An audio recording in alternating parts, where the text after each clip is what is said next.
Entramos con el análisis. ¿Cuál es la razón de esta crisis? No hay leche de fórmula para bebecitos en Estados Unidos. De esto hablamos con Danny Shaw, profesor de Relaciones Internacionales en la Universidad Pública de Nueva York. Nos acompaña desde esta ciudad norteamericana. Profesor, bienvenido. Buenas noches. Buenas noches, Tatiana. ¿Cómo se llega a esta situación?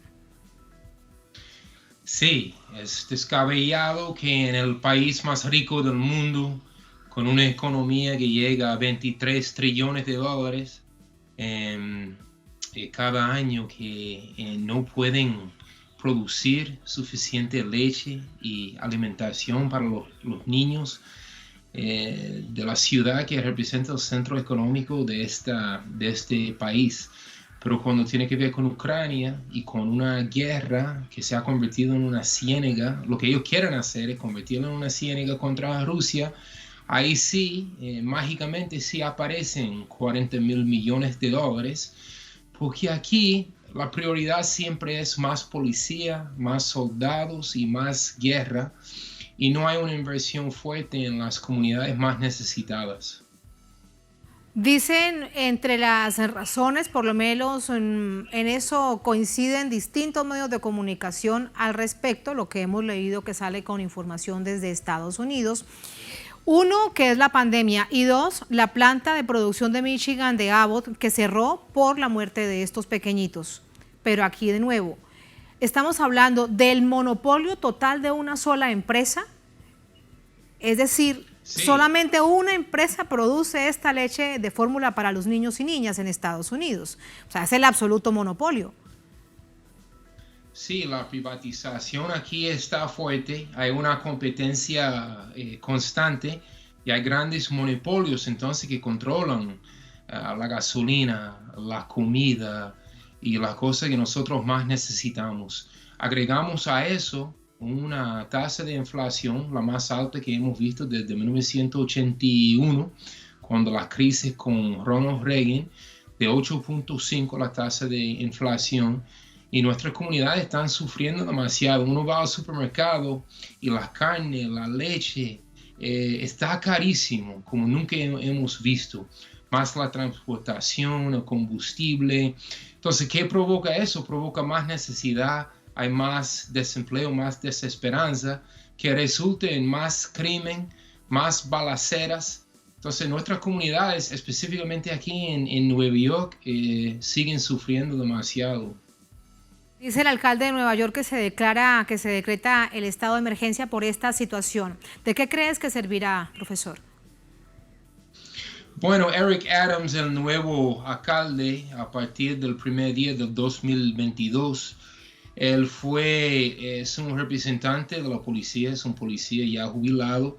Él ha mandado más policía a nuestros vecindarios, ¿verdad? Entonces, el estado de emergencia, las imágenes que tiene que pedir a Alemania y a otros países que mandan comida para los niños es alarmante.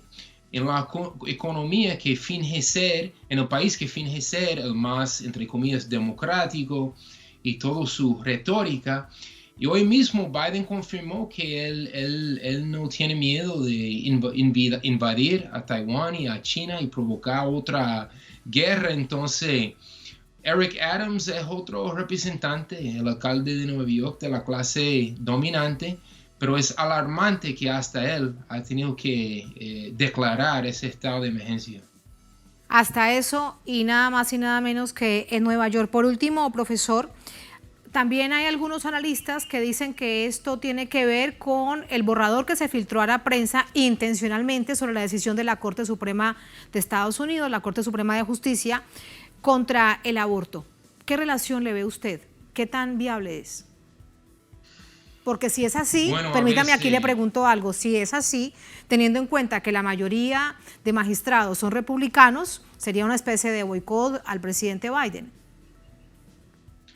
Podría ser, hay que diferenciar entre lo que son teorías de conspiración y lo que son los hechos.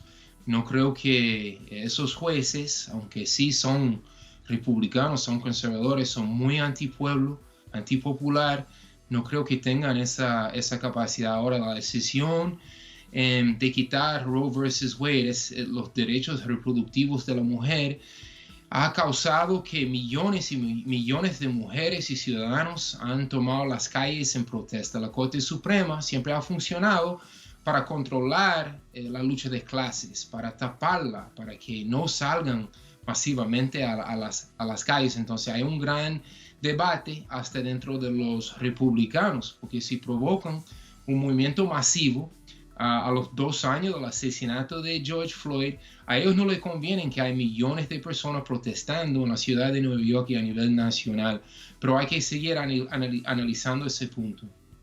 Hay que seguir el pulso de todo esto, mientras tanto ponernos en los zapatos de padres y madres que desesperadamente buscan la leche de fórmula para sus bebés. Aquí en Venezuela se vivió producto de la especulación y del acaparamiento cuando comenzaba a sentirse y de qué manera el bloqueo impuesto por Estados Unidos. Así que bien sabemos lo que esto significa. Muchas gracias, profesor. Buenas noches. Gracias, Tatiana. Muchas buenas noches.